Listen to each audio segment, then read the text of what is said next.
Hi, this is Neil Schwartz, president of SBRnet. SBRnet stands for Sports Business Research Network. And today I'm really excited because Professor Harrington has invited me into class, virtually in this case, to talk about how data can be used for a team, league, whatever it might be, to enhance their revenue situation, to enhance their overall value. So I am really excited to go through this presentation. Professor Harrington, thank you very much for inviting me in today. Yeah, we're glad to have you participate in this important assignment for sports finance class. Great.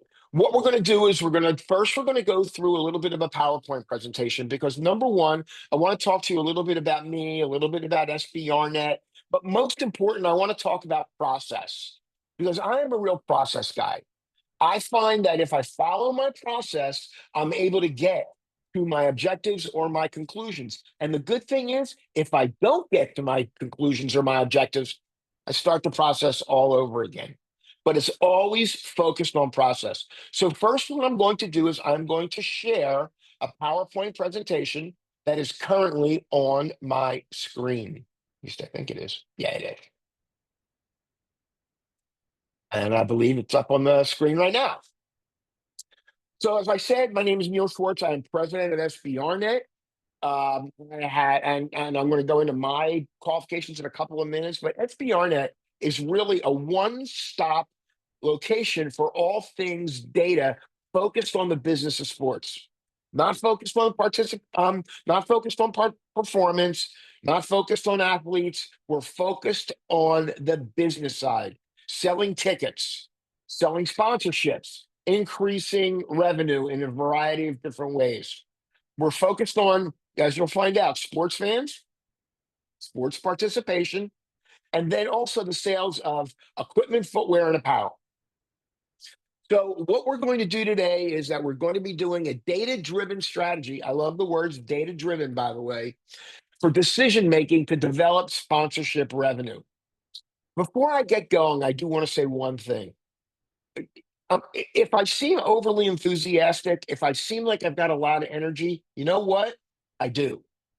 And there's really one reason. I love the sports business. I love the business of sports.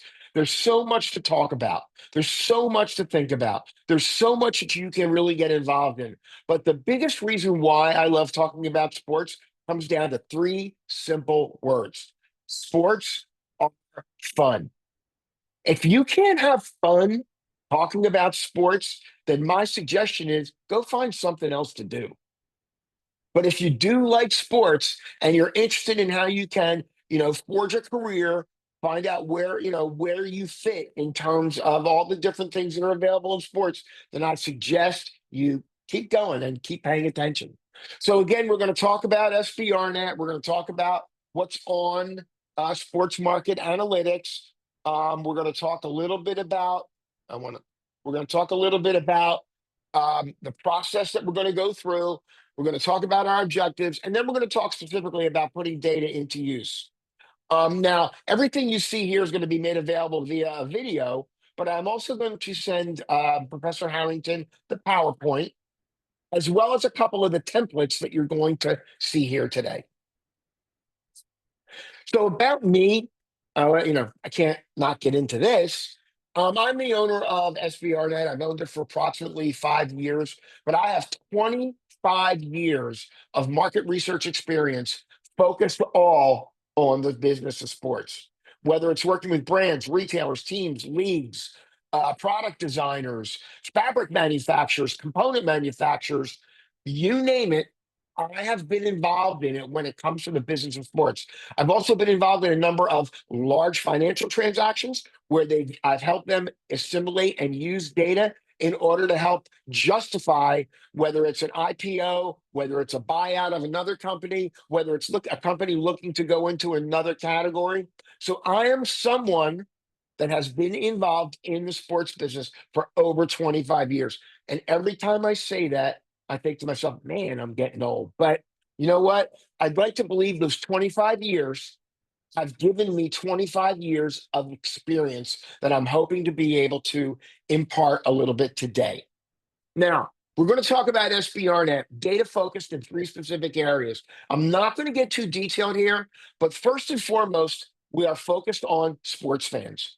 And in fact, every year we do a proprietary consumer study focused on sports. 19 sports we cover: professional, college, minor league, individual sports like golf, tennis, MMA, auto racing. So, not a team sport necessarily, although they are teams, minor league sports, and we cover 65 categories of data. So we're getting fan data, streaming data, gambling data, licensed merch data, travel, you name it. If a sports fan is engaged in it, we collect the data. Very large sample size, a lot of data. We also have data on sports participation. Now, if one of the things you're interested in is, hey, I want to go to work for a brand, or I want to go to work for a retailer, well, we have participation data focused on 88 sports and activities, demographics, a lot of data. Participation data is so important for brands and retailers. Why? If people don't play, they don't need to buy. It's as simple as that. If they play, they buy. And if they play a lot, they buy more. And that's what brands, apparel, footwear, and equipment manufacturers, brands, retailers want to know. And we also have that data for domestic USA and global. Unfortunately, your school does not subscribe to the global sales data. You do have access to the domestic sales data. And we are going to talk about what you have access to and what you don't have access to. So as I mentioned, our star, or the thing I like to talk about the most, is our annual study of sports fans. 19 sports, 65 categories of data. Oops. And just an awful lot of data. This is the data we're going to focus on today as we talk about how to use data to grow sponsorship revenue. We're going to talk a little bit about demographics. We're going to talk about generations. We're going to talk about streaming. We're going to talk about things like, how people are watching. So we're going to talk about a number of things that relate to what I call growing the revenue for sports teams. Now, one thing, we have data all the way down to both the brand and the team level. Unfortunately, Wilmington does not subscribe to those things either. I will make that data available to you on a temporary basis. So when you log in to get the data, you will see you'll have access to data that normally the school will not. I'm going to have to ask Professor Harrington to remind me when the class is over so that I can turn that access off. But you will have access to all of the data you'll need. I will make sure of it. So first, while I'm not 100% sure what, Professor Harrington, how are you going to have the students pick their categories or what it is that they're going to work on? Great question. We will have the students paired up in groups, and those groups will be set in the class structure in Canvas, and then they will decide we're going to try and work with some local sporting teams or businesses. I thought that'd be a nice connection to the local area. Usually is. And really, trying to, drive it down to some local things are great. Just remember one thing. I won't have data, on a lot of local categories. I won't have data specific to, let's say, Philadelphia banks. But right now, banks are more of a national thing at this point. I got a lot of data on that. Credit cards, national. Insurance, national. So a lot of the businesses that were locally driven are now nationally focused. But it doesn't mean that the teams are still not dealing with, local representatives, local marketing people, local, whatever it might be. So once you've picked your category, once you've maybe defined your brand that you want to work with, it's really all about this process. And remember, I talked earlier about process. I'm a huge process guy. I am. It just allows me to organize my thinking. I learned early on, by the way, even as far as college, that I do have, what they call adult attention deficit disorder. So in order for me to be able to keep a job, hold a job, do a job, stay on task, I need to be organized. And I am. So one of the things I'm always doing is I'm focusing first on the objectives. Who, what, where, when, how. And I'm leaving why for the last one, and there's a reason. Because who, what, where, when, and how are all quantitative measurements.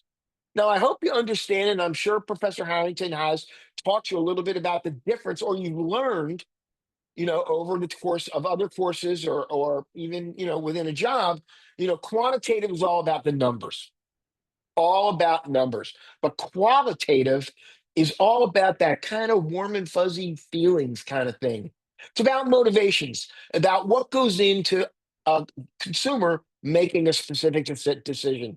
That is not always what I would call the best way to make a decision. But it is a great thing to add to help, let's say, shape or mold. Professor Harrington, do you talk at all in class about quantitative versus qualitative data?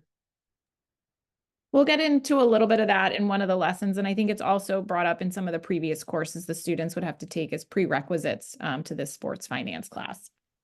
All right, terrific. Because I can't stress enough how important it is to, really bring data in.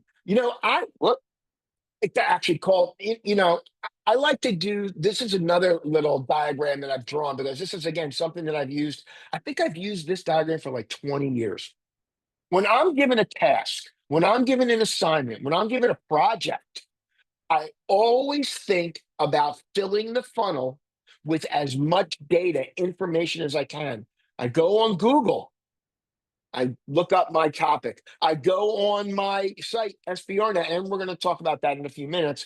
And I search for articles because we have a giant article database focused on just an incredible amount of categories. I have 3 analysts every morning. Their first job when they come in is that they search through the sports media and they're looking for related articles to post on SBRnet. And we do that to help you to try to speed your process. But again, think of the very start as filling this funnel with as much information as you can.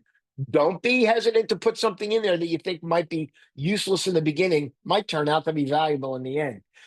And because what we find is that the useful stuff tends to drop down the funnel and then gets used.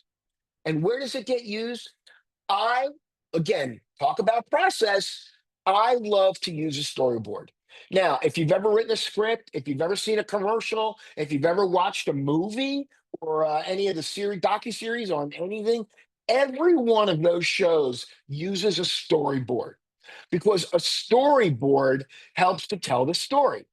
Now, I literally have a template that I use that I print out and get a pen and sit down and start writing what I want to do on each panel. Because then that allows me to be able to go and say, okay, what data do I need to be able to get those insights? What data do I need to tell a story? One of the things I always say is that get your data, organize it, build graphics, charts, graphs to get your insights, and then take your insights and sew them together to create a story because it's a story that turns a good presentation into a great one. And I'm willing to bet that those that tell a great story to Professor Harrington are going to be the ones that get the best grade. Tell a story.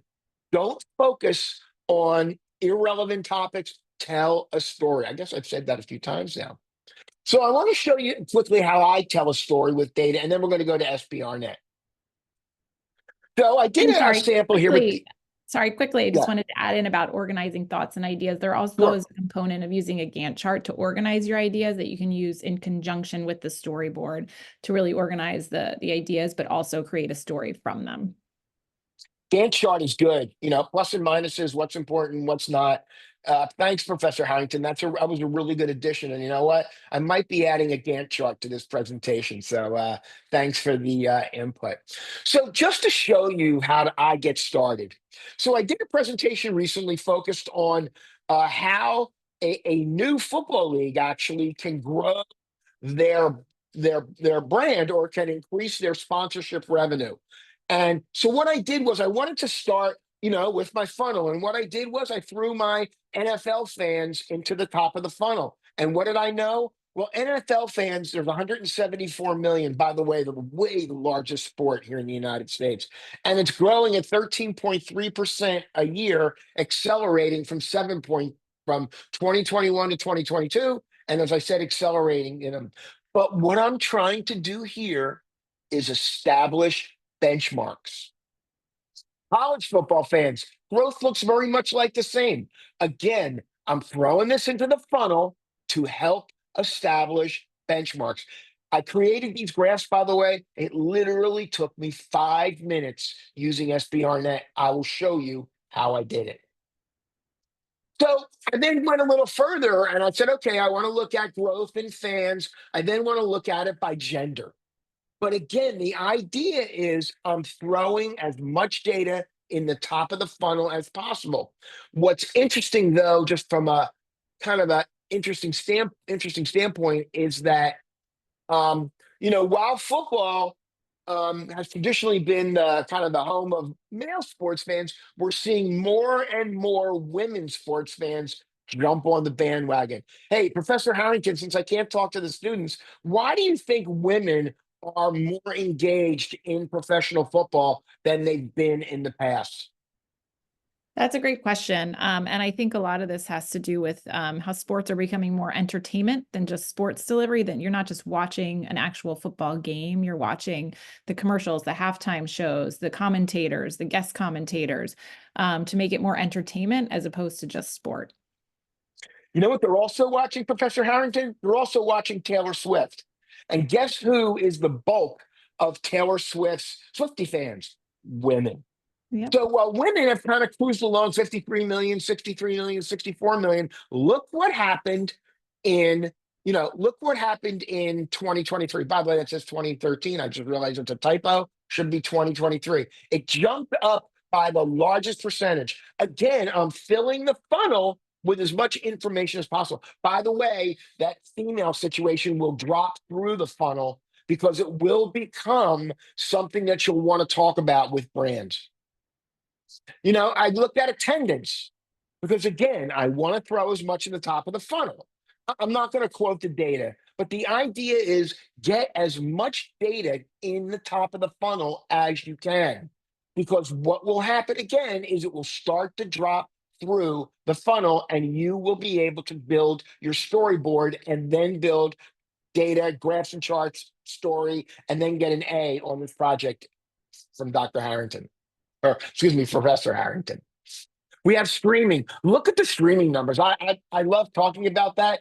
That goes in the funnel. That drops down the funnel. I can just give you that hint right now. Look at the numbers, how they've grown from 2021 to 2022 to 2023. Almost 35% increase in streaming from 2022 to 2023. That is an interesting thing. Not only, though, is football increasing attendance, not only are they increasing total fans, but they are also increasing streaming. And by the way, one of the big areas they are increasing is streaming. College football, same story.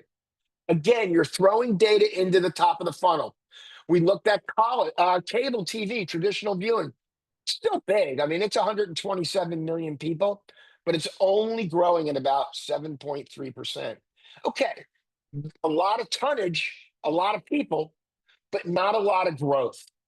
So you might want to, that's a number you'll still want to use because let's face it, you need people. Again, college football on traditional growing at about the same clip. By the way, just to let you know, when you see these numbers, this is one of the ways that validates the data, is that if you see things like pro football and college football growing at like the same numbers, guess what?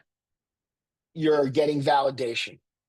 So then I picked a category. In this case, I'm going to pick sports energy drinks. So what I do first is I want to benchmark. My category is sports energy drinks. In this case, I just looked at the top 5. So each one of these drinks, this tells you, by the way, so Gatorade, 1.8 million fans have had a Gatorade in the past year. 898,000 Red Bull fans, 334,000 Celsius. By the way, I have a surprised to see how high the Celsius share was, vitamin water and Powerade. But very important to understand, where are your top brands from a benchmarking standpoint? Because this looks at all sports fans, but then when we look at professional fans, it changes a little bit. You always want to benchmark and compare. Am I doing better or worse? When I look at my specific target market, does the brand share information or branding information change? In this case, it does. Powerade drops away, Body Armor takes its place. Vitamin Water drops away, Monster Energy takes its place. So you always want to benchmark and compare. I did the same exercise for auto insurance. Geico, Progressive, State Farm, Allstate. By the way, Flow worked on me. I changed to Progressive this year. But again, you always want to benchmark and compare. And in this case, we do see a little bit of a comparison because we see Progressive among football fans goes up, whereas it's the number 2 brand. Progressive does an awful lot of advertising during football. Maybe it's paying off for them. So the idea is to benchmark and compare. Now, I'm going to go to the data side, but I want to remind you about one thing. This is the shameless plug section of the presentation. So please follow us on LinkedIn, Instagram, Twitter.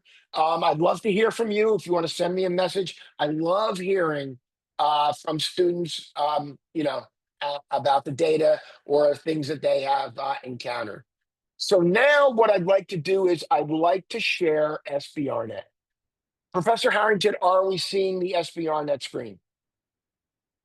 Excellent. I'm going to make it a little tiny bigger, I hope. There we go. So what you will do is you will go to the library website. I don't know the exact link, but somewhere there is usually a search for databases and other sources of information. Just type in SBRnet into the search box and it will come up. By the way, it'll say Wilmington University on there. If it says it, you're on it and you'll know that. So this is where you will get your data. And you get your data from a number of different places. And because it's already 10:30 in the morning, so I've already gone for about a half an hour. I'm going to go for about 15 more minutes. Professor Harrington, do you have any questions up till this point? No, not yet.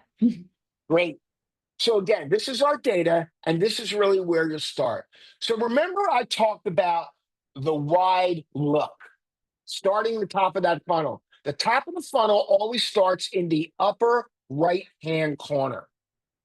And remember I said, we talked about football. So I just start typing in a bunch of search phrases. And on the left-hand side, will come a series of articles that you can access that might help you develop your direction. Now, I can't say the first few articles are all focused on NCAA, but you can go down, if you go down to the one on Yahoo Sports, Patrick Mahomes and the Chiefs offense, I don't know if that's going to be important or not, but again, this will give you some direction. If you see an article that's relevant, add it. Let's narrow down our search for a minute. Now, can you find most of these articles on Google? The answer is yes. Can you find most of these articles on ChatGPT? The answer is yes. Can you use one of the other OpenAI or one of the other AI search features? The answer is yes. But I've made it a little easier because you know what we do? We sift through all of the articles to try to find what we believe is relevant. All you got to do is click on the link and it gives you exactly what's going on. This talks about the New England Patriots and Jacksonville Jaguars. I think this was actually last Sunday, or is it this Sunday? Played on went to London. They played, I believe, at Wembley, and they practiced where Winston Churchill actually went to school. It's kind of interesting. Over here, though, are all of these fan studies, and we're going to talk a little bit about this in a minute. But after you've looked at your data, the next place you want to go is to what I call the summary section. And then you go to the summary section, and here is where you can find all of the individual sports that we measure. Since we've been focusing on the NFL, I'm going to click on the NFL. So right here is NFL fan data that you can, by the way, easily export to Excel, which is what I did to make these graphs and charts that I showed you earlier. You can look at fan data all the way back to 2016. It's cool. I've got all the data right here. I summarized it. We kind of made an arbitrary decision, or I did, because let's face it, I own the business, as to what categories I wanted to include in the summaries. This is by no means all of it, and you'll see in a few more minutes. But again, you can look at total fans. So since 2016, NFL fans have jumped from 135. By the way, add 3 zeros to the end of all whole numbers. So that's not 135,000. That's 135 million. And in 2023, that number has jumped up to 173 million. If you want to round up, 174 million in my book. That's a lot of people. A lot of people. But if you're an advertiser and you want to buy the NFL, yeah, you get a lot of people. You are going to pay for it, though, dearly. And we're going to talk a little bit about value versus quantity and how you determine, which is better at any one time. But here I get a number of other data points: attendance, streaming, watching on traditional TV. We talked about the streaming numbers jumping way up, which they have. We've only collected streaming since 2017, but they've jumped up. I mean, look at this. Streaming has jumped just real quickly from 2017 from 14.3 million up to 77.5 million. That's a huge jump. Now, I want to make sure you understand one thing. In 2020, we did not measure live attendance at sporting events because of the pandemic. We decided after looking at the data not to include it because, quite frankly, it just completely threw the trends way out of whack. And I did not want to have to deal with that. So we just felt, but you can interesting see is look when football, the NFL, took the big jump in streaming, 2019 to 2020, 2020 to 2021. It just goes up. I almost want to use the word exponentially, but maybe that might be a little bit too much. But then again, it breaks down the fan market a little bit more by attendance, breaks it down by viewing. So it really breaks it down by a number of different data points, of which I put in. But this is not where you'll get at the key, what I would call demographic data and things like that. You will go up here to the premium section. And when you go to the premium section, there's going to be 3 different selections that you can have. Number 1 is what we call the fan studies. This is the home of the data you just saw. So right here, if you're not sure of the categories that we measure, here is the complete list of all of the things that we ask within our survey. And if you want to know how we get the survey, just go over here to About, click on Methodology, and I lay it out right here. I can tell you quickly, it's a good idea to make sure you understand the methodology. Nothing will ruin a presentation more than a question that comes up. Hey, where did you get that data? And you can't answer it. You're cooked. So you need to really understand where that data is coming from. So I'm going back to the premium section. I'm going back to the fan studies. And here is literally all of the data already formatted in Excel. Now, I'm going to select the NFL data for 2023. It just downloaded to an Excel file. I'm going to open it and slide it over. Professor Harrington, are we seeing the data file? I'm going to make it bigger, I promise. Are we seeing that file now? Yes, we got it. Okay, great. This is the home, or this is where the data really lives. I summarize it to make it easy, but this is really where you get at the good stuff. Okay, so again, methodology. The second tab always contains the contents. And by the way, each one of these contents is a link. So if you want to find out about attended and watched, You just have to click on that link and it'll take you right there. And what it will do is it will give you the total information, but it'll start breaking down by a series of what we call crosstabs. I have already done the crosstabs for you. I've made it easy. So I've got the gender breakouts. I've got the ethnic breakouts. I've got the age breakouts by separate age buckets. I have the generational age buckets broken out. I break out household income up to 150,000. This, by the way, is important because many cases there are certain brands that are looking for people with higher incomes. Auto insurance, home insurance. Hey, look, you guys, may or may not own a home. Your parents might, but again, you want education, geography, and then I have a bunch of stuff like attended sports apparel, attended games. How are they watching? Via traditional attendant cable or streaming? Social media. I got all the platforms here. Twitter, X, Facebook, Snapchat, Instagram, YouTube. I do consider YouTube a social media channel. TikTok. We look at fantasy. If you're playing fantasy, I'm not going to ask anybody, sponsorship influence. Now, sponsorship influence is interesting because sponsorship influence will tell you one major data point, whether or not the messaging is likely or unlikely to land on a specific group of fans.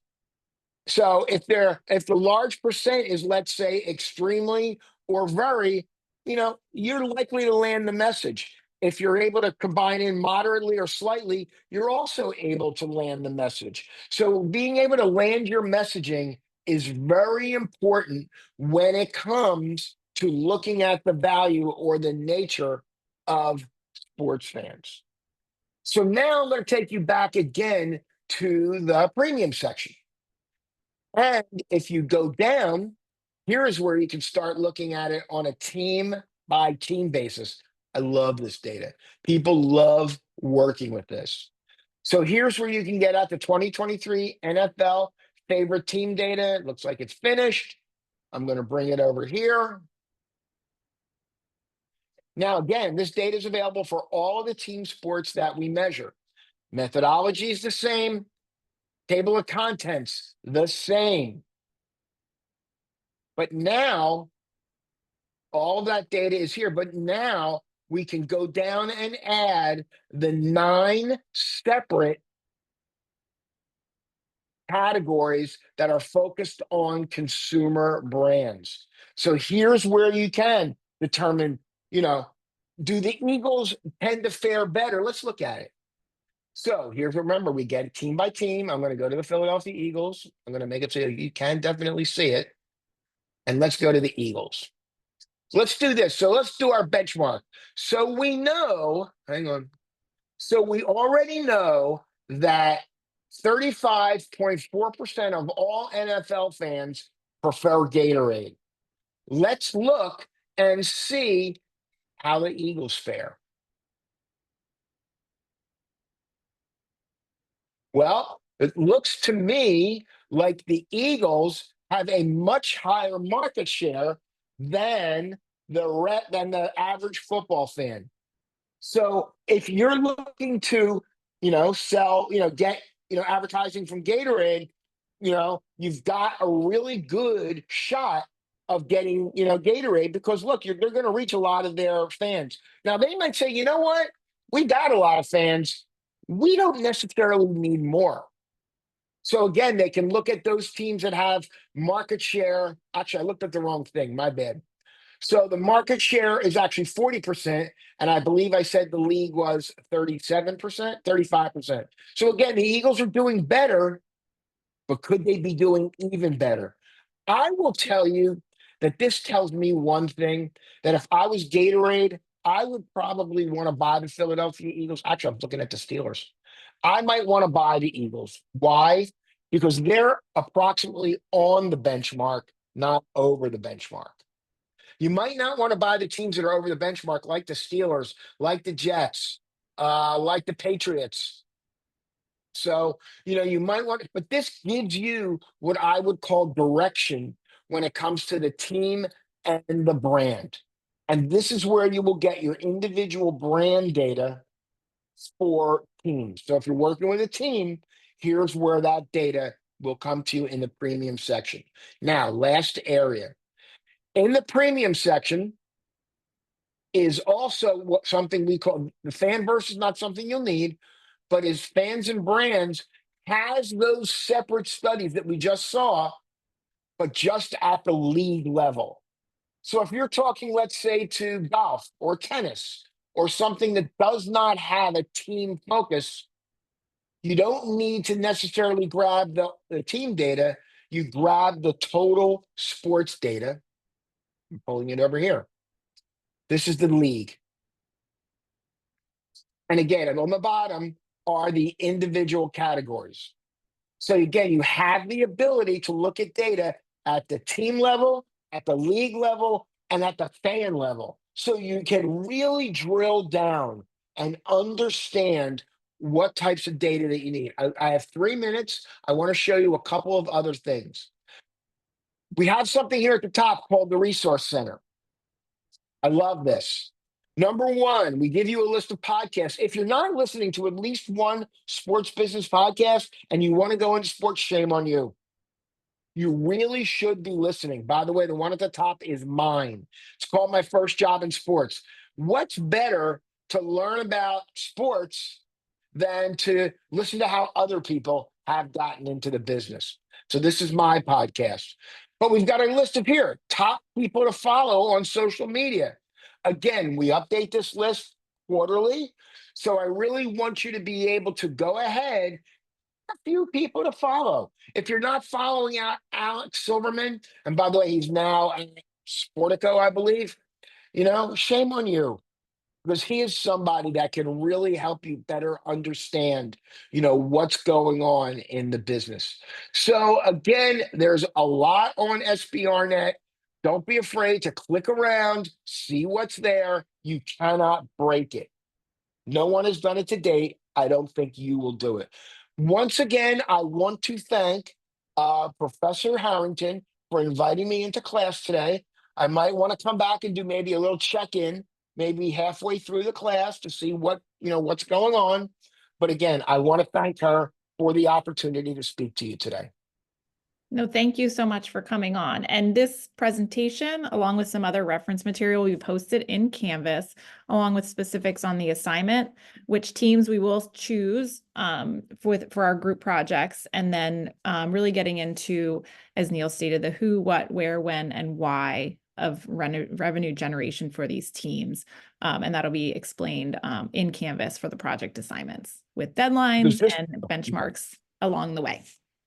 Just remember one thing, revenue is a big, big part of how teams are evaluated. If you've seen what some of these teams have sold for recently, I mean, I was watching something on 60 Minutes. Steve Ballmer paid $2 billion for a perennial losing franchise with the San Diego Clippers. So, I mean, these franchises are worth a, but a big piece is their revenue and their revenue opportunities. So again, I want to thank Professor Harrington for inviting me in, and everybody have fun with the assignment, and I'll check back like in the middle of the term. Thanks a lot. Thank you.